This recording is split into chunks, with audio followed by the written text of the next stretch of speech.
5G Batelma, des actualités unies, dynamiques et renversantes dans le journal TV.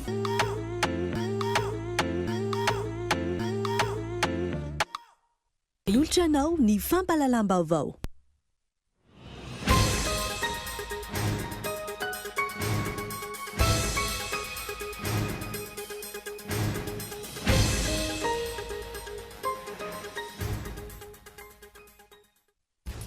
Miverina indray amin'ny tsy mety sy nataony nisy ateo aloha ny mpitondra fanjakana ankehitriny na dia samihafa aza ny endriny isehoany izany amin'izao fotoana. Ferana ny fanehoan-kevitra ary apetraka ny akajy rehetra ahafahana mifikitra eo amin'ny fitondrana.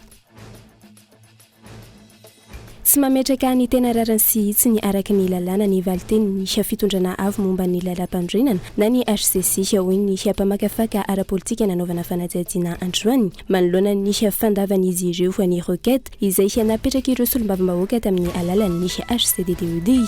Mampitombo ny ayay ny mpanao politika amin'ny HCC araka izany iny valiteny navokany izy ireo iny. Nisy nangalatra tao tokotany ny Borao-Patry ny filaminam-bahoaka tany Antsoi. Ny moto ny polisi iray nanao fiambenana tany Antoerana ny aliny 15 febroary lasa teo. Ny 3 martsa lasa teo no sary ny mpitandro ny filaminana tao Abekidrobaga. Niaraka tamin'ilay moto ny sivily roa ny kasany evoka ny tanàna. Ny fanadihadiana nataony mpitandro ny filaminana tamin'ny ireto farany kosa no nahafantarana fa polisi sivily iray hafa no nivarotra ny moto tamin'izy ireo. Efa 7 volana izao no tsy hita tany Antoerana intsony ny gouvernoura ny faritra Melaky. Efa 7 volana ihany koa no tsy nandray karama ireo ampiasan'ny faritra. Mitaraina vokatra izany ireo mpiasan'ny région ireo no ny fahoriana mianjady vokatra izany. Eo amin'ny maresaka iraisam-pirenena kosa indray, androany no ny antso ny rehetra hidina andalabe indray, ny syndicat ny mpiasa any France, anoloana ny fanovana ny arafitra ny fisotrondronono napetraky ny fitondrana. Amin'ny herinandro ambony no antenainy ny fanjakana olany ity lalàna vaovao ity rano fanazavana. Ny anjinjin'ireo avetrany.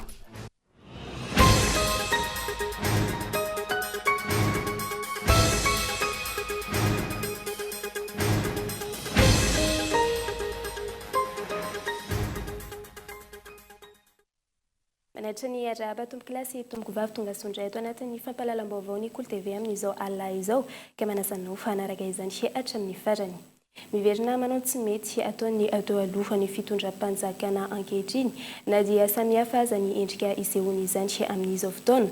Ferana ny fanehoan-kevitra ary apetraka ny kajy rehetra ahafahana mifikitra eo amin'ny fitondrana. Eo amin'ny matoada soratra Gaëtan Antraitilavo. Miazakazaka ary mivoatra ao anatin'ny fotoana fohy toetra rasy sy ny fandraisana fanapahan-kevitra eto amin'ny tany sy ny firenena ankehitriny. Isan'izany ohatra ny fanapahan-kevitra navoaka mikasika ny eny amin'ny politeknika votovorona. Teo ihany koa ny mikasika ny fankalazana ny andro ny 20 martsa ka noferana tsy akalaza izany ireo faritra maromaro sy ny sisa. Raha miazakazaka tahaka izany ihany koa ny fanapahan-kevitra mikasika ny fampianana, ny vidin'entana ilain'ny fiainana andavanandro. Tsy ho fahantrana lalina tahaka izao intsony no iainan'ny mponina.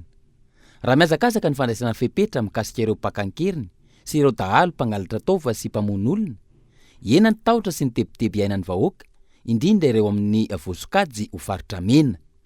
Ny mahagaga nefa, fanapahan-kevitra miaro toerana ho an'ny tombotsoan'olombitsy fa tsy ho an'ny daholobe no miseho matetika.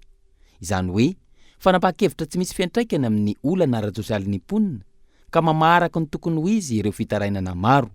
Ny mamaika ny mponina aloha hatreto dia ny anoloran'ny mpitondra fanjakana vahaolana maharitra mikasika ny vidim-piainana, ny tsy fandriampahalemana, ny tsy fisian'ny asa, ny tsy fisiana sy ny fahavoazana nateraky ny rivo-doza sy ny maro hafa. Ankoatr'izay, mila mpitondra atao modely ihany koa ny vahoaka, fa tsy sanatria mpitondra manao tari-bato tovilam-bava ka hafa no tenenina, hafa ny zavatra atao. Raha tia ny mpitondra ohatra ny ametraka ny tany-tandalana, izy no tokony ho fitaratra voalohany amin'izany ka manaraka ho azy ny vahoaka. Raha tiana ny ampirindra sy ametrana ny tany demokratika, ny mpitondra ny tokony aneho modely tsara alaintahaka. Voalohany indrindra amin'izany ny fanajana sy ny fampiarana izay voalazan'ny lalam-panorenana amin'ny mahatany demokratika ny Madagasikara. Izany hoe, tsy tokony hisy ny fitsapahana andraikitra ka lasa ny fahefanam-panatanteraka indray no manao ny asa ny fahefanam-panao lalàna. Nazavy ireny ny fanehoan-kevitra nataon'ireo antoko politika, mpandinika ny raharaham-pirenena sy olon-tsotra Mikasika ilay fanapahan-kevitra navoaka ny ACC na ny fitarana avy momba ny lalam-panorenana momba ilay rekety nataon'ny solombavambahoaka. Tsy misy intsony ny séparation des pouvoirs eto amintsika hoy izy ireo, ka afaka mampivory sy mibaiko ireo solombavambahoaka ny filoham-pirenena. Tranga izay misy fiantraikany goavana eto amin'ny tany sy ny firenena ihany koa. Fa efa nafeno omeny lalam-panorenana ireo solombavambahoaka nefa ny fanaovana fitsipapetokisana, ary zo voafaritry ny lalam-panorenana ho an'ny solombavambahoaka ihany koa ny motion de censure. Fehiny miverina indray ny tsy nety nataony teo aloha amin'ny mpitondra ankehitriny. Ferana ny fanehoan-kevitra, tadiavina ny fomba rehetra, ampiempotra ny fifidianana, ary apetraka ny kajy rehetra ahafahana mitazona ny fahefanana. Borofon'izany ny fanehoan-kevitry ny Prime Ministre lehibe ny gouvernemanta omaly mikasika ny datim-pifidianana. Raha io fanehoan-kevitry ny Prime Ministre io hatrany, mazava fa ho isan'ny kandidat irotsaka ho vidiana ny filoha ankehitriny. Borofon'izany ny fidinana ifotony nataon'ny filohan'ny Republikan'i Madagasikara tao Toliary androany. Tsy toy ny mahazatra, niaraka tamin'ny loko volomboasary izay lokon'ny antokony. Efa mandeha ny fampelezan-kevitra alohan'ny fotoana miaraka amin'ny fitaovana sy ny volam-panjakana. Ny ACC ankilan'izay tsy mitazona ny andaikiny amin'ny fametrahana ny tany tandalana satria hita sy tsikaritra fa miaro ny tombotsoan'olombitsy. Ambety tenin'ny filoha ombeny ombeny nefa fa ny fametrahana ny tany tandalana no ahafahana mitondra antsika any amin'ny fampandrosoana. Tsy mahagaga raha zao misy ny firenena ankehitriny zao ny ivokany.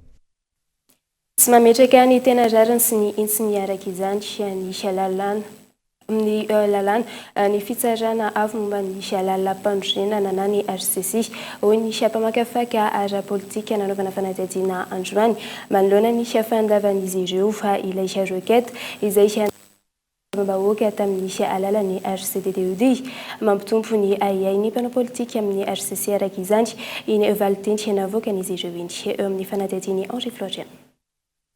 Taorian'ny fandavany ACC na ny fitsarana avy momba ny lalam-panorenana. Ilay taratasy fangataham-panazavana na requête lapetraka ireo solombavambahoaka teny anivon'ny ACDDOD na ny Conseil pour la défense de la démocratie et de l'état de droit kary nateriny ity farany teny amin'ny ACC nanamafy androany ireo mpamakafaka ara-politika fa tsy mipetraka araka ny tokony ho izy ny fijerevan'ny ACC ny requête izay natao ary mampametra-panontaniana ihany koa ny fandavan'izy ireo ny fangatahan'ireto solombavambahoaka ireto. De rehefa jerevana zany le valitenin'ny ACC zany de ahitana misy zavatra hoe mampiseho an'izay taratra sahady hoe mamaly izy fa ny valiny izy foana zany tsy mametraka an'le zavatra araka ny lalana tokoa le izy rehefa tena na diniana lalina satria izy leo amin'le toerana de mahita an'le hoe tsy azo ivalozana zavatra voakany ACC de lasa zany miarovan'izay zavatra zay zareo.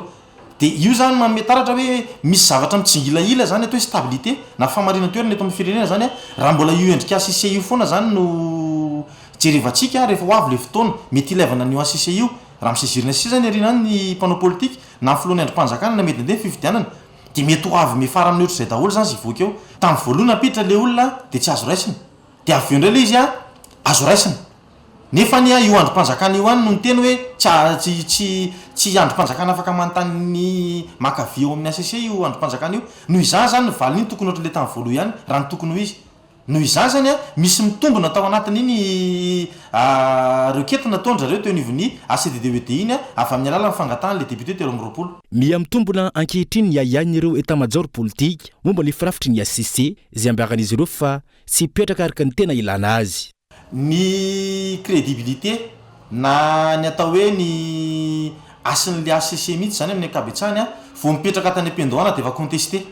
Zany hoe fa maro zany nanohatra ny hoe olo anaty fitondrana daholo ekena fa fifidianana nampidirana ny olona tao mazava ho azy koa fa ny politika misy appartenance ireo olo ireo raha mahita zany de zay appartenance zay zany no natonga ny olona hoe tena hafahafa reto membre ny ACC reto fa mety tsy ametraka an'le tena rara sy niaraky ny lalàna fa iandany zay zany efa mipetraka tany am-pendohana de lasa manamafy mendalana zay zany le zavatra voakan'ny ACC tombona mendalana makany ny ayay andreo état-major politique ampisehatra ara-politika rehetra manoloana an'le zavatra toy ny ACC rehetra satria mahita tsy manomboka tsisy taratra makany amin'le fanarahana an'le anak'Andriamasony lalam-panorenana zany le zavatra miseho de lasa misy karazana interprétation na fandikana maro lalam-panorenana rehefa avy eo zay fahadisoana goavana zany no miteraka olana ao ambadiky le izy.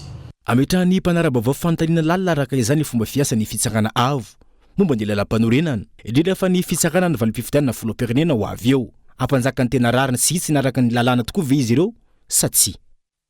rainao rampitso amin'ny fitora ariva eto amin'ny fahitalavitra golo nisy fandarana imasoimaso izay iresahana nisy toetra ara-politika sy nisy ara-pirenena amin'ny ankapobeny. Vahiny fandarana ho an'ny rampitso ny filohan'ny HCDDUD navony Pierre Lenoble raha ohatra ny sombiny amin'izany. Navony Pierre Lenoble mivahiny eto amin'ny fandarana imaso ankehitriny ve navony Pierre Lenoble Baden fanina sa navony Pierre Lenoble lucide tsara mba tsy afisaina tsara taorinan'ireny fanapahana navoaka ny fitsarana avo momba lalam-panorenana omaly ireny. Le izy tsy hoe koa box natao dia Baden le olona fa voada. Le dossier tsy niany HCDDUD fa niany assemblée niany député des transmissions croix des transmissions zay avoakany HCC eo tsy misy fiantraikany aty aminay aty. Na anao hoe irrecevable izy nanao recevable fa ny ataonay dia mitondra manontany hoe manaraka ny lalam-panorenana ve zao dia iny moa zany efa mivoaka tsy tokony hanaovana commentaire satria zay koa ny lalàna mifehnay zay koa état de droit anay manaja zay voalazany lalàna dia ajaina sy akatoavana. Afapo zany nareo tamin'ny didina voakan'ny HCC na dia tsy niditra tamin'ny Tsiprina ary zareo. Mbola averiko ndray mandeha tsy dossier nay iny. Anjarantsika zany manontany le député afapo ve zareo. Ny aminay dia mandalo fotsiny io dia an'izy mandeha any. Ary zay tsy azon'olona be dehibe miteraka savorivory ao anatin'ny sainy maro. No heveriny zareo fa dossier nay iny. Izahay dia karazana transport mitondra azy eo amin'le olona iny fa entana tsy anay fa ny fiarany anay dia mametraka azy any amin'ny toerana lehany dia zay ataondry zareo rehefa tonga any. Ka mikasika iny ihany ny nanaitra ny rehetra dia hoe nisy andalana miteny hoe nandika lalàna ny filohan'ny repoblika tamin'ny fampiatsoana ny solombavambahoaka tany amin'ny trano manokana. Anareo ve zay député koa zay? Député zay. Dia zay ndray izy mangataka amin'ny HCC marina ve fa nandika lalàna izy sa tsy nandika. Raha tsy nandika izy dia tsy nandika zany. Fa raha nandika izy dia zao ny lalàna miandry azy. Zay ny nataonay fa zay tsy miteny andao tsika anao empêchement président. Lafim-baovao hafa kosa indray azon'ireo mpianatra ny hetsika fitakiana mba hananana izy ireo tontolo mendrika sy milama ho ny CCS sampana Antananarivo manoloana ny fitakiana izay nataon'ireo mpianatra teny vodivorona farany teo namafisin'ny CCS sampana Antananarivo fa tsy didy azo ivalozana ny digitalisation haka tokony ajanona raha tsy voafy. Fanampanazavana. Namoaka fanambarana tamin'ity androany ity ny CCS sampana Antananarivo malona ny fitokonana sy ny fitakina izay nataon'ireo mpianatra teny amin'ny polytechnika vontovorona farany teo. Nambarany CCS sampana Antananarivo fa rariny sisiny ny fitakina zo izay nataon'ireo mpianatra mba hiainan'izy ireo ao anatin'ny tolomblamina mendrika sy hisitrahan'izy ireo ihany koa ny vatsipanarana ara-potoana sy tsy banga. Manameloka ny hetraketraka sy korontana sy fioaram-pefy ny fampiasana hery ary indrindra fa ny fanimbana fanan'olon-tsotra na iambony na ankilany ny CCS sampana Antananarivo araka ty fanambarana ity adrany.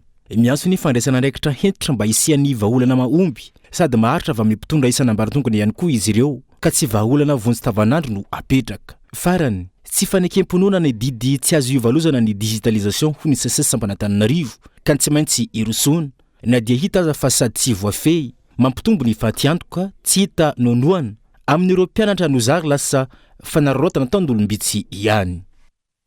Efa fito volana izao no tsy hita tany atoerana intsony ny gouvernoura ny faritra Melaky. Efa fito volana ihany koa no tsy nandray karama ireo mpiasan'ny faritra. Mitaraina vokatra izany ireo mpiasan'ny région ireo noho ny fahoriana amin'ny anjady vokatra izany. Fanadihadiny Gaëtan Antsetsilavo. Hay reto zany no anisany atao technicien mampiodina zany faritsy zany atao amin'ny faritsy Melaky. Karaha ilay voalohany resaka karama efa hiditra fito volana zay zao tsy mandray karama. Maro nefa ny zavatra manahirana anatin'izay tsy fandraisa karama zay. Raha tsy ilaza hoe mpianatra zao fa mitaky ekolazy voaroka ny zanakay anatin'ny fahasahiranana zay. Ny ofa-trano fa roan'ny tompo-trano mihitsy fa mahazo teny mahery. Ny fahasahiranana amin'ny jirama efa tapaka ny jiro.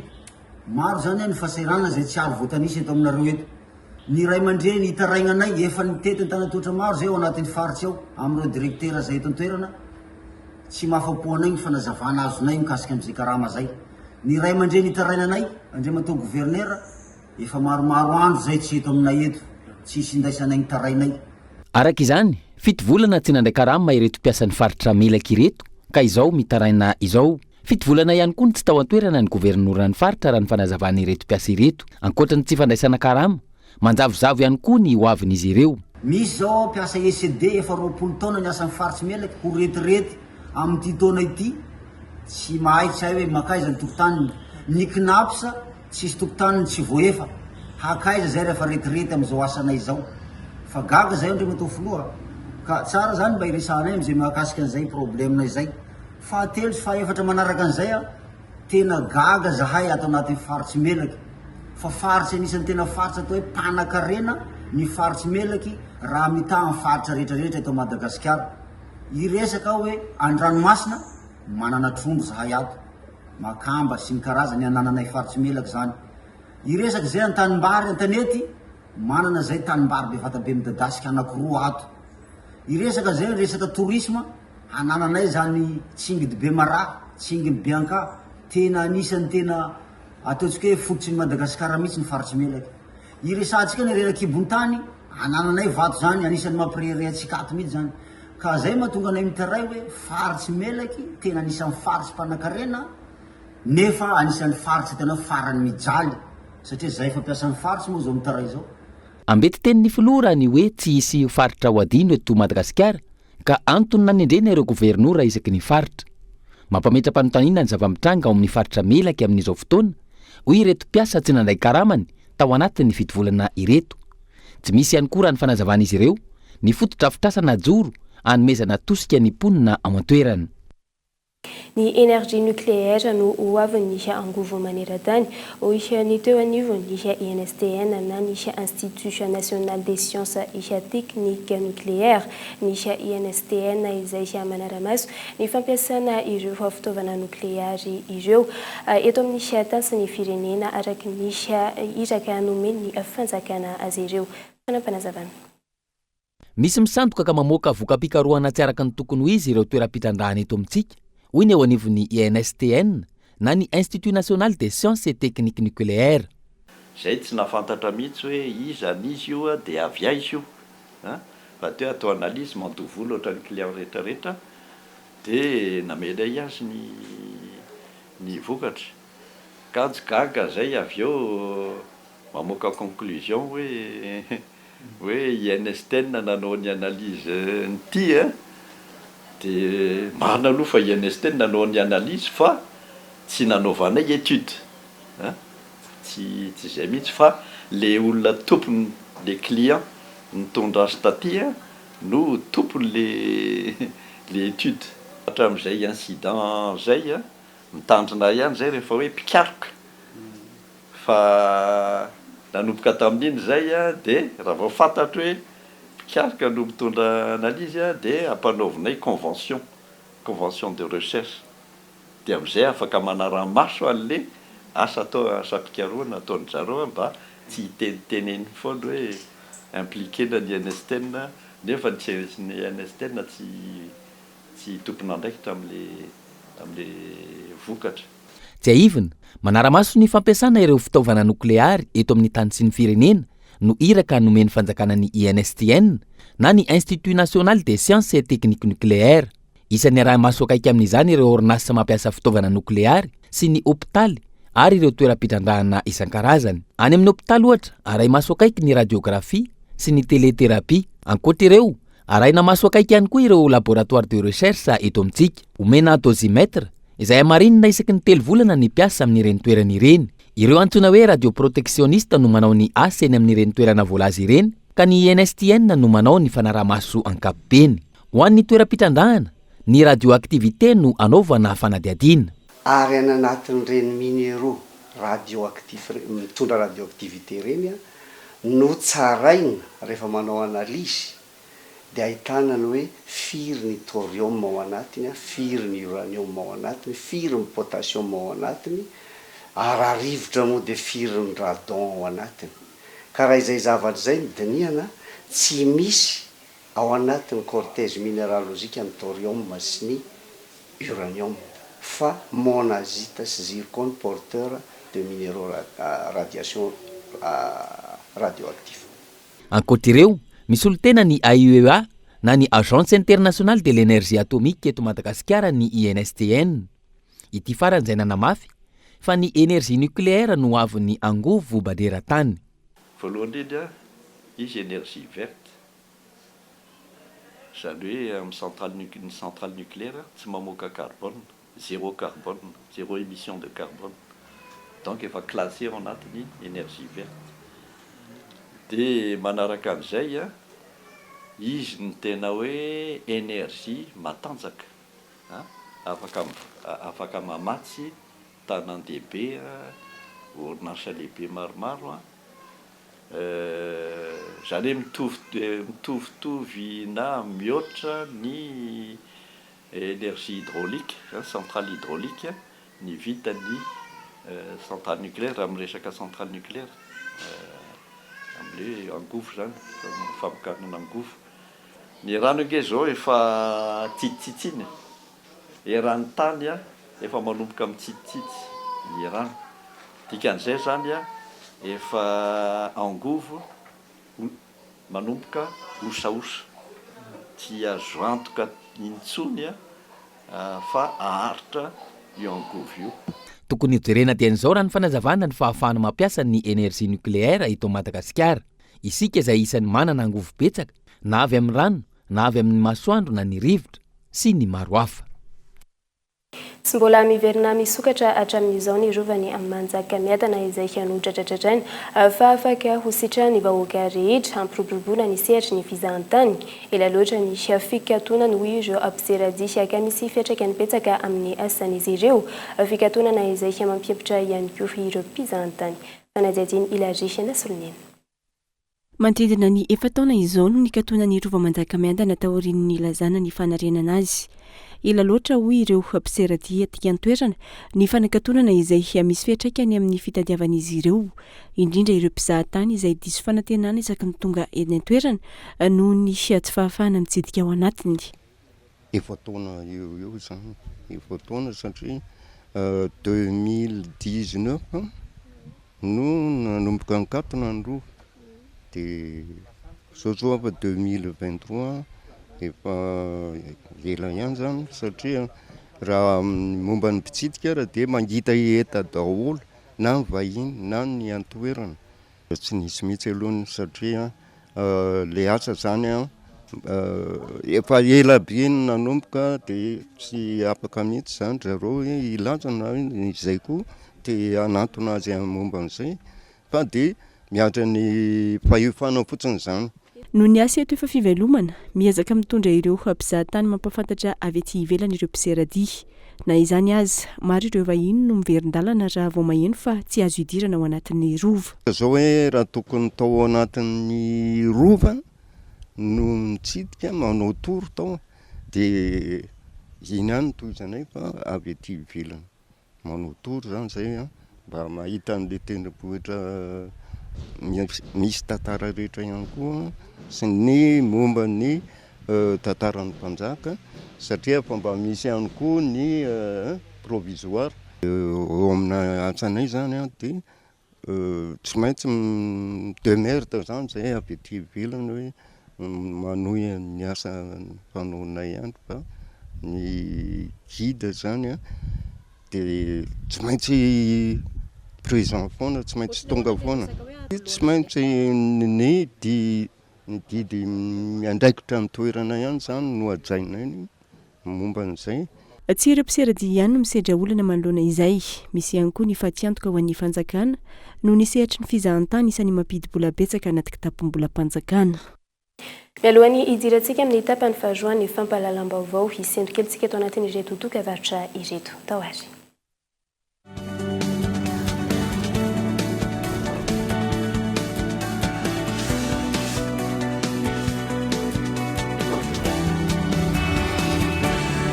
Finday kado smartphone vaovao be S Prime. Finday raitra ifandraisanao maharitra amin'ireo akaiky anao amin'ny vidiny 399 000 ariary. Tonga vahaingana eny amin'ny teny marshop anjifan'ilay ho anao.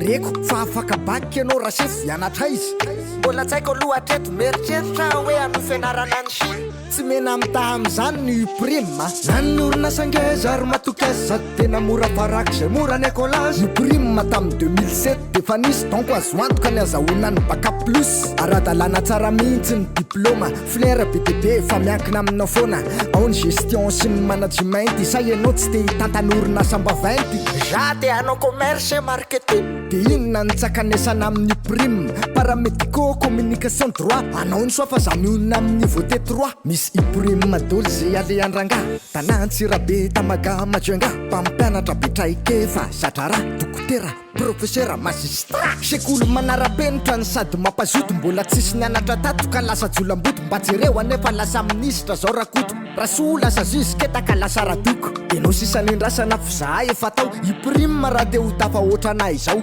investissez dans une valeur sûre choisissez iprime à lève l'avenir.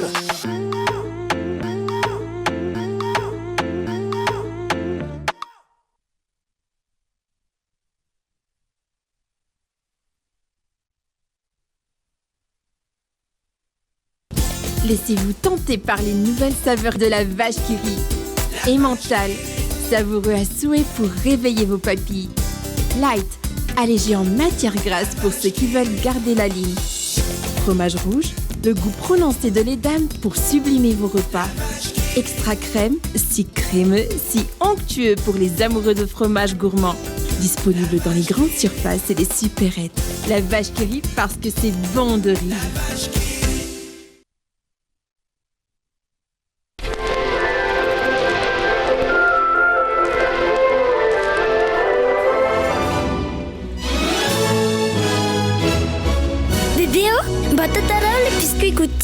Nisy rivotra fofofo be ny teny tsara feno varim-bazaha nanebina daholo ny voanina voalovaka sy voanjo ary ny fangaro ka nanome ny biscuit complet gouty mampavitrika antsika isan'andro. Biscuit complet gouty vita avy amin'ny lafarina feno otrikaina ho an'ireo te ho salama sy atanjaka be. Gouty mahameriny anio.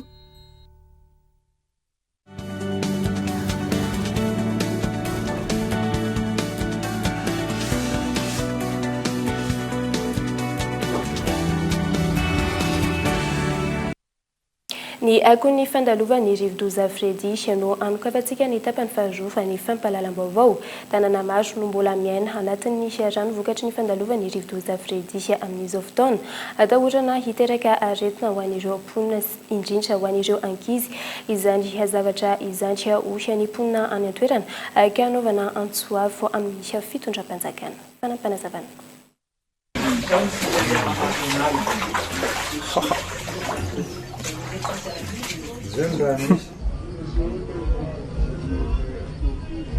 Very fanahy mbola velona ireo mponina amin'ny toerana iva eto Toliara Andrenivohitra noho ny mbola fisiany rano mihandrona eny ankelakelan-trano sy ao anatin'ny trano fonenana tahorian'ny fandalovany rivodoza Fredy. Ho an'ny mponina eto amin'ny cité mirana ato amin'ny fokontany ankenda manokana saika dobodrano avokoa ny tanàna. Nanikio fahitanareo io raha mahita nanomboka tamin'io raha iny dia ziskanan'izao ty fambolea ty fompiako le ny maty aby tianta mbola fanampekarepekary aby njarainareo le nalefa an-taninarena eny ity koa taony rano tena nisy hoe firy andro vo ho maiky ay hoe miaraka tsano amin'ny tena atao mba samy garade piso zay raha re tena le atao aby miaraka amin'ny akoho zao ambonimbony masitikera aby ty plasiny izao ty fijalianay atoa ato zahay dobon'izany zahay la hiliany tamin'ny aviany ora iny la nomaly na andima aliany nomaly zay nankio ziskandroany tsy mety ritsy avao raha toy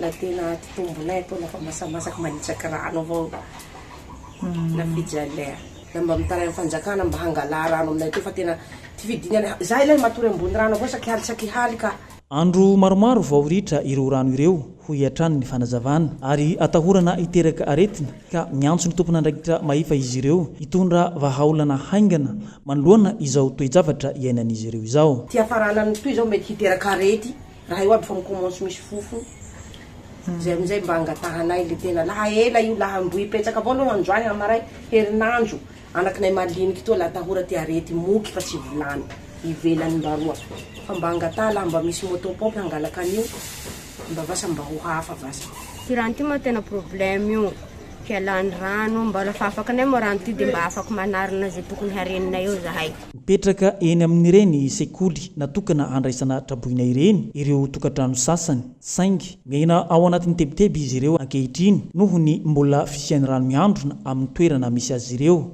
dia eo mindrindra zany zahay naniko zao hoe hanaia zahay nanio zahay naniko zao antanana reny eny lomay mpianatsy fa hily izy mpianatsy amin'ny lasinainy tiameny directeur eny zao mety jusque lahady la ihanome anay après nizay amizay zany zahay la mbo tsy risy toy tsy hay amizay ho aia zany zahay naniko toy zay zany tena problème nay naniko zao maro ireo fampanantenana nomeny prime ministre lehiben'ny gouvernemanta tamin'ny fandalovany de Toliara anisan'izany ny fanalana ireo rano mihandrona manerana ny tanàna ny Toliara andrasana araka izany ny fijerena tsy misy fitanilànana ireo tokantrano rehetra mbola dobo-drano hatramin'izao mahakasika izay rivodoza izay hiatrany mijanona hotely ireo olona tsy hita popoka ary misy folo ireo namoniny vokatry ny fandalovany ilay rivodoza Fredy teto amintsika izany tatitra voaray ho fanampiana sy fanomezan-tanana ireo fahatrabona vokatry ny fandalovany rivodoza ny fanesy nanatitra lela vola 10 tapitrisa ariary teny amin'ny Abeandriarcy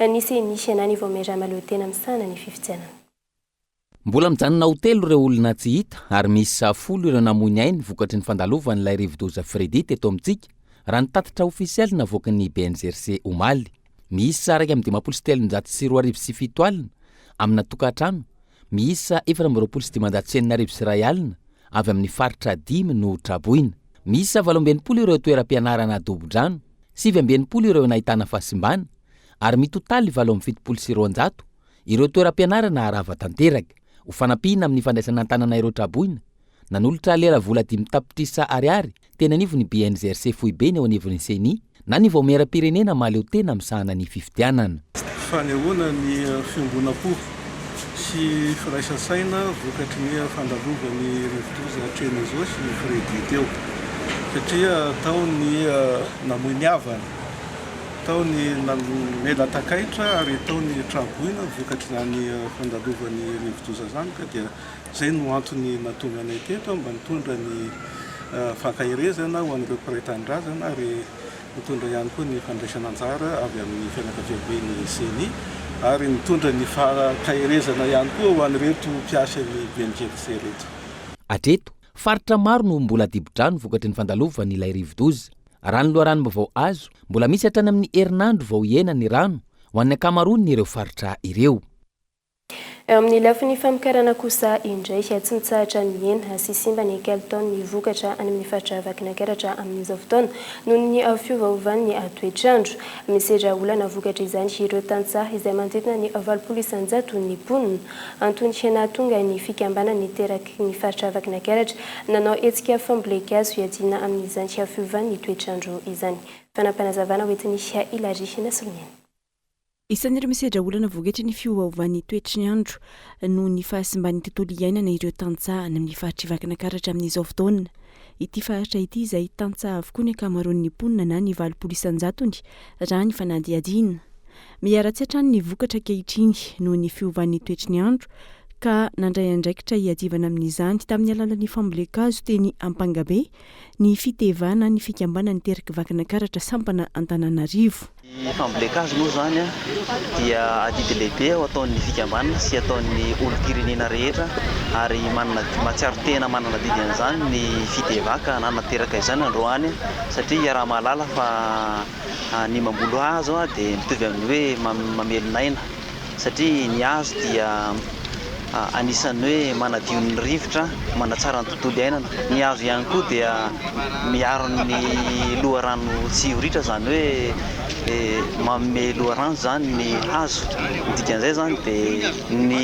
fikolokoloana ny hazo sy ny fampena hazo zany dia midika hoe manome aina ny manome aina ny zavaboary dia zay ny antony anankiray lehibe nampiarahana ny fambolekazo androany tsy voasamba no nanao ity hetsika ity ny fikambana ny teraky Vakinankaratra ary nisy hatrany ny fanaraha-maso ireo azonovolena ito izany fanarahamaso izany ho an'ireo azo voana-tsatoka raha ny fanazavana. Tsy mijanona amin'izay ihany ny fikarakarana ireo hazo ireo fa tsy maintsy misy ny aro afo izay efa ao anatin'ny tety andro ny fikambanana ny fanaovana azy izay atao amin'ny volana jona satria amin'izay fotoan'izay no efa tsy maniry tsony ny ahatra. Dia zay zany no fikarakarana atao mahakasika an'ireo hazo ireo. Tsy ny fikambanana zany tsy hoe volena eo ireo hazo ireo dia ajanona eo fa tena manara-maso ary tena mijery isam-bolana ny fivoaran'ireo hazo ireo ary profon'izany ireo hazo zay hitanareo efa hoe efa lehibe sy noratsanana androandreo. Tsy ho fiarovana ny tanindrazana sy fitsinjovana ny faritra ny aviana ihany no nanaovana ity etsika ity hoy ny fikambanana fa adidy amin'ny maha olom-pirenena ihany koa. Olona miisa 700 tao anatin'ny fikambanana no nanao totosa ity fiambolekazo ity. Lafim-baovao hafa kosa indray hivoaka afaka volana vitsy ny taux de prévalence na nisy atany olona mitondra ny fiatsim-karetina VIH/SIDA indrindra ho an'ireo sokajin'olona marivo toy ny pampanofatena sy ireo ampitsindrona zava-mahadomely ho an'ny taona 2024 raha nisy fanadihadiana natao tamin'ny toeram-pitsaboana tsy miankina iray manaiky ny iakarany taio ny mpitsabo raha nisy fizahampahasalamana raisin'izy ireo isan'andro. Fanadihadiana Yves Richard. Mampanany fiakarantahan'olona mitondra ny tsim-karetina VIH/SIDA eto Madagasikara ho an'ny taona 2024. Ho ana mpitsabo tsy miankina iray eny amin'ny 720 hektara. Maro ny olona mampiseho ny soritra-retina. Alefa manao fitiliana avy hatrany izy ireo arian'ny fizahampahasalamana ary misy ny voamarina fa mitondra ny tsim-karetina. Ao ihany koa ireo tsy mivena mampilaza ny toe-batany noho ny antony maro samihafa. Le VIH/SIDA moa zany raha ohatra hoe ny symptôme ny olona iahina zany ohatra hoe ny tombony izy tombony izy izy moa alefa ny manao analizy fa ny tena chiffre exact sarotra satria misy ny olona miverina misy tsy miverina.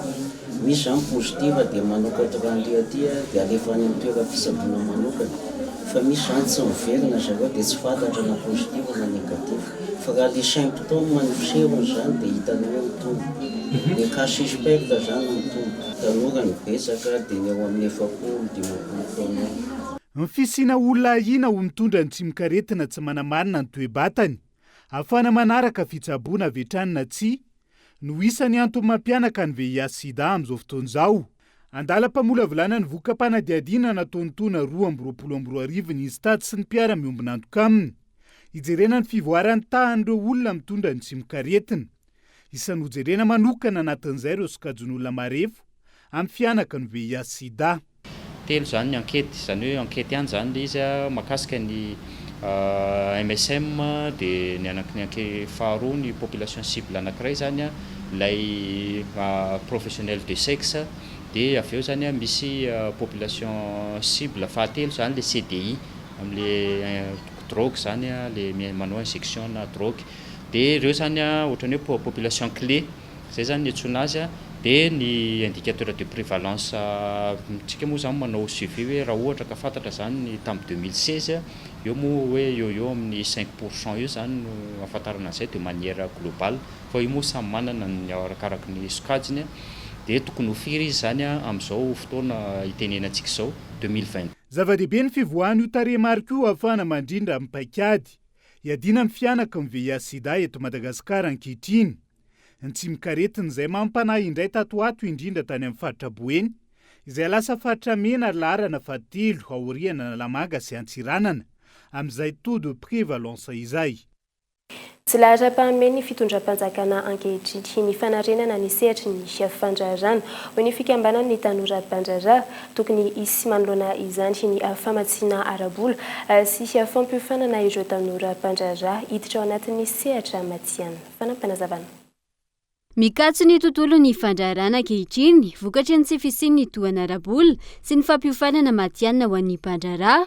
Ny fahabangan'ireo tolo-tanana avy amin'ny fanjakana izay miteraka tsy fahombiazana ho an'ireo tanora izay miditra amin'ny sehatra ny fandrarana raha ny fanehoan-kevitra ireo fikambanan'ny tanora Bandrara. Ny zava-dehibe anatin'ny fandrarana ilaina vola fa ny zava-dehibe anatin'ny fandrarana aloha dia le hoe misy ve le etaetan'le olona te hisitraka an'le zavatra omenao. Raha misy iny a dia tsy voatery manana vola be ianao zany anombohana fa afaka misible anao a nisy kelin'le olona manana an'le besoin fa manomboka aloha ianao amina zavatra kely a dia efa maîtrisenao iny manana base clientèle matanjaka ianao a dia manomboka memanao a extension zay le croissance dia rehefa manana zay base clientèle fixe zay zany izy a dia afaka manomboka mangataka financement any amin'ireny banque ireny moa zany misy fa misy ihany koa misehatra amin'ny fandraharana zay manome accompagnement sady manao accélération dia sady manampy financement ry zareo amin'ireny. Ankoatra izay tokony omena sehatra bebe kokoa ireo tanora izay te hiditra eo amin'ny sehatra ny fandraharana matianina amin'izao fotoana. Tena tohana ngeza be ao an-tsain'ny tanora sy mpandraharaha dia le hoe le resaka eo amin'ny atao hoe ohatra hoe formalisation sy ny ohatr'izany. Ny taloha zany hoe mbola mafisatra be ho an'ilay tanora te handraharaha le izy dia mety hoe fanatsarana afaka atao fitondrana ohatra hoe fanavaozana lalàna vaovao mba mamefana kokoa an'ilay tanora te handraharaha mba manamora zany ny fidirana anatin'ilay sehatra satria ny resaka hetra sy ny ataoko hoe ny procédure administrative rehetrarehetra mbola somary manakana ny tanora kanefa be da be ny te hisehatra anatin'ilay fandraharana dia izay no mbola hita hoe raha ohatra ka afaka manatsara an'izay zany ny fanjakana na zay afaka manatsara an'izay dia ny farana ny hetsika espace jeune entrepreneur andiany faraka amby folo izay nampitondraina ny loha hevitra hoe fandraharana safidim-piainana dia tsy hanosy. Hetsika izay niaran'ireo fikambanan'ny tanora mpandraharaha maro manirana nosy ametrahana paikady mahomby hanomezana sehatra ireo tanora sy ampiroboroboana ny sehatry ny fandraharana eto Madagasikara. Misy raika amby 30 ireo amponina ny sitraka fiofanana momba ny hotellerie na ny nahandro avy amin'ny commune Antananarivo renivohitra. Isitraka izany natao izany hetsika izany hitondrana fiovana sy fampiofanana ary fampiakarana ny lenta ny nahandro amin'ny malagasy raha ny fanazavana eo ihany koa ny fanovana paikady isotomana mpizahatany indrindra amin'izao akatoko ny fandraisana ny jeux des îles izao. Fanazavana nahazo fampiofanana ny anareo dia afaka manatsara zany ny kalitao izay hoentinareo eo amin'ny asa fitadiavana. Dia azadino fa ianareo izao zany no masoivo pirinina ny Madagasikara izay tsy ho lavitra intsony dia ho avy eto izay ny jeux des îles. Be da be zany ny vahiny ho avy eto ary ny vahiny tsy hoe mipetraka fotsiny dia laza mindefa izy tsy maintsy misakafo. Dia mba eo zany mba ho aseho anareo zany ny fahaizanareo izay aloha ka nahazo fampiofanana momba ny fandrahoana sakafo tia anatsarana kokoa zany ny atao hoe endrika Madagasikara eo amin'ny sehatra iraisam-pirenena ahafahantsika misintona ary mpizahatany zany anatsarana ny lafin'aigam-toe-karena. Ny tsy fandriam-pahalemana kosa indray nisy nangalatra tao antokotany ny Boropatro ny filamilam-bahoaka tany Antsohihy ny moto ny polisy pirenena iray nanao fiambenana tao antoerana ny aliny 15 ivofa 14 febroary lasa teo ny 3 martsa teo no sarony mpitandro ny filaminana tao Bekitro-Bak niaraka tamin'ilay moto ny sivily roa raha nikasa ny ivoaka ny tanàna ny fanadihadiana nataony mpitandro ny filaminana tamin'ny ireto farany kosa no nafantarana fa polisy sivily iray hafa no nivarotra ny moto tamin'izy ireo. Fanampanazavana. Ny aliny 12 14 febroary lasa teo moto marque ADF 150 any polisy nanao fiambenana nandritra io fotoana io no nisy nangalatra tao amin'ny Boropatro ny filaminam-bahoaka tao Antsohihy faritra Sofia nametraka fitarainana avy hatrany ny tompon'ilay moto very ka niroso tamin'ny fikarohana tao Antsohihy sy ny manodidina ny mpitandro ny filaminana. Sarona nandritra izany ny sivily misy sarony 3 martsa lasa teo tao Bekitro-Bak raha nikasa ho an'ny Port Berger. Ny loharanom-baovao izay azo avy amin'ny olona tsara sitrapo no nafana nahitana ny moto io izay tratra tanaty tambony porte bagage na taxi bolosy mampitohy ny Antsohihy mandeha Port Berger ny maraina ny 3 martsa 2020 sy 2020. Rehefa nantaniana moa zany ny olona nitondra ny moto tamin'ny taxi bolosy io dia olona anankiroa rola zany olona avy any Port Berger izy ireo ny iray tsy ampy taona 17 taona ary ndray kosa dia efa ampitaona. Rehefa nanontaniana izy roalahy ireo dia nataony famotorana tsy nisy taratasy le moto zay nentin'izy ireo ary rehefa natsona moa ilay polisy zay very moto dia mijerena ny moto dia hita fa ilay moto zay nisy nangalatra ny 5 ny aliny 5 febroary tao atokotanin'ny direction régionale de la sécurité publique Sofia io hita teo amin'ny barazin'ny polisy teo Bekitrovaka io. Nisy taorian'ny fisamborana ny fanadihadiana nataony mpitandro filaminana tamin'ireo voasambotra ireo ka fantatra tamin'izany fa polisy iray niara-nivoaka na promotion iray tamin'ny tompon'ilay moto very sy sivily iray hafa no nivarotra ilay moto tamin'izy ireo. Nataony famotorana ary dia nivokatra famotorana dia nahitana fa misy polisy anankiray zay miasa ao amin'io direction régionale sécurité publique ihany voaroroy manao ny halatra io miaraka amina olon-tsotra anankiray. Ary koa satria moa zany misy zazatsampon-taona anatin'ny voaroroy anatin'ilay raharaha io dia nalefa amin'ny tsara ny zazatsampon-taona misy des enfants zany le raharaha.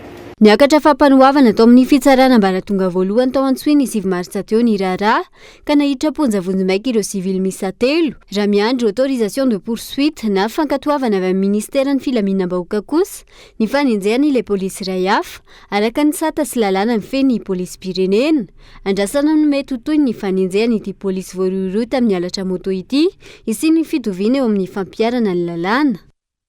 Mahakasika izay tsy fandriam-pahalemana izay hatrany tsy misafidy fotoana amin'ny fanaovana ny asa ratsy ny intsony ireo mpanao asito mahery sy mpangaro-po sy etsy anosy araka ny fanadihadiana natao. Velotaraina manoloana ny asa ratsy ny ireo tanora manomboka eo amin'ny 12 taona ireo mponina eny an-toerana amin'izany atranga izany ary miafara hatramin'ny tsandokatsy izany arany fanadihadiana. Ifitoerana ahafahany mponina avy any amin'ny faritra maro miantsena ny etsy Anosy noho izay toerana fifamezivezena izay iray amin'ireo faritra mena sy mavaivay amin'ny tsy fandriam-pahalemana eny amin'ny tsenana Anosy ankehitriny. Nanjary efa fahazarana ho an'ireo mponina raha ny fanazavana ny aripaosy sito mahery hatrany amin'ny fiara fitateram-bahoaka ary fibatana entana eny rehetra eny. Lasibatra amin'izany ireo mpivarotra nandritra ny fanadihadiana fa nahinina tsy naseho ny endrik'ireo olona azo ny mpanao gazety anton'izany ny tahotra amin'ny asa ratsin'ireo olon-dratsy aty aoriana. Era dia tena lasan'ny olona mangahy aiko fotsiny ny entan'olona le olona mangahy aiko fotsiny eo batainy dia makany any elakelan-trano any izy dia any mandeha any bata entana mangaro paosy zany no miazakazaka tsy tratro zany inge maro be fandimbidimby tsy fantatra hoe iza na misy azy na iza fa hata fotsiny izy dia lasa dia mandeha efa ela ihany tram'izay mihitsy polisy fa misy foana eo zany azonareo manao PR fa tsy hita amin'ny polisy ihany koa ilay satria indraindray polisy varianao dia tsy mahita ninona Indraindray efa miorakorako ny olona miazakazaka zay hoe iny mpangaro paosy mpangalatra. Raha ny fanadihadiana, tanora manomboka amin'ny 12 taona no manao asa ratsy eny Anosy sy ny manodidina. Tanora izay tsy avy eo amin'ny vokotany fa mpiavy any amin'ny toeran-kafa. Tonga hatrany amin'ny fikasihan-tanana toy ny tsindronantsy sy ny fihetsika sy ny herisetra izay tsy mifidy na fotoana na olona ampiarana ny asa ratsy. Matetika satria zay eto ampovoany eto miasa dia matetika misy foana ny client amin'ny bisikileta amin'ny parking zao dia efa maily foana satria ny entana vaoarina tsy arin zareo amin'ny lamina ohatr'izay dia izay matetika misy ety olona vaovao mihitsy ny olona tsy ety izy fa ohatrany hoe mandalo nga fa tsy olona avy ety manimba zavatra be da be ilay izy satria sofera fotsiny zao na mahita an'ilay izy ary tena teny ary tsy afaka miteny satria vao miteny dia tsy arin-zareo amin'ny lamina dia izay ny tena mampalahelo be amin'ilay izy satria vao mamiteny fotsiny ianao dia efa tonga dia mijery ny masony dia tadidiny sady mananiny zareo dia izay mahatonga le miandro antsiavin'ny polisy na hoe ohatran'izany izay olona izay tokony tompony andraikitra amin'ny fandriampahalemana. Velon-toaraina ary miaina anatin'ny tsy fandriampahalemana andro aman'alina ny malagasy amin'izao fotoana. Manaprovizany Etsanosbe izay ivony asa ratsin'ireo tanora tsy anasa. Tafiditra amin'ny velorano voalohany ny filoham-pirenena ny fandriampahalemana amin'ny andavanandron'ny mponina eto amin'ny firenena. Tsy nitanteraka izany raha ny zava-misy Etsanosbe.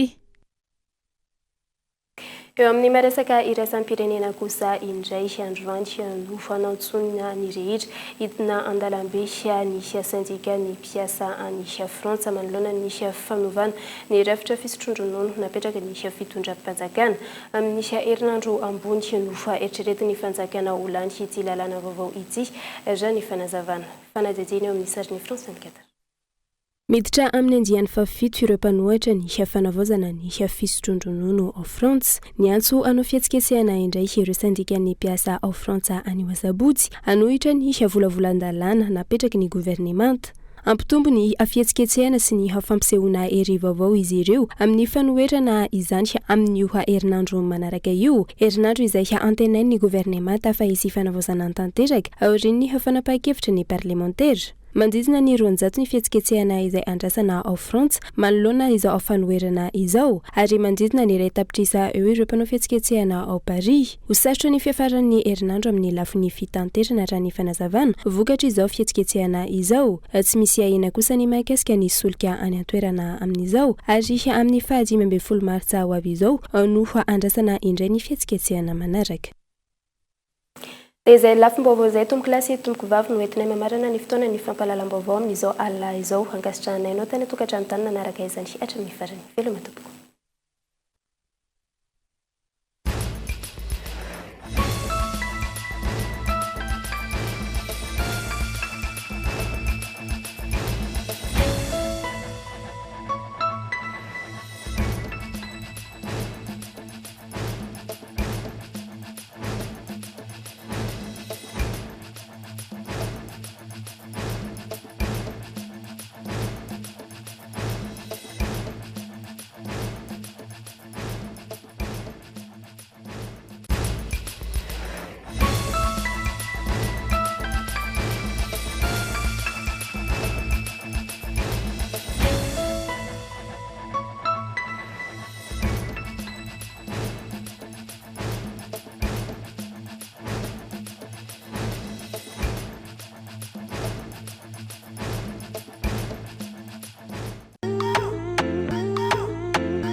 Vous a présenté Nivava. 5G Batelma, des actualités uniques, dynamiques et renversantes dans le journal TV.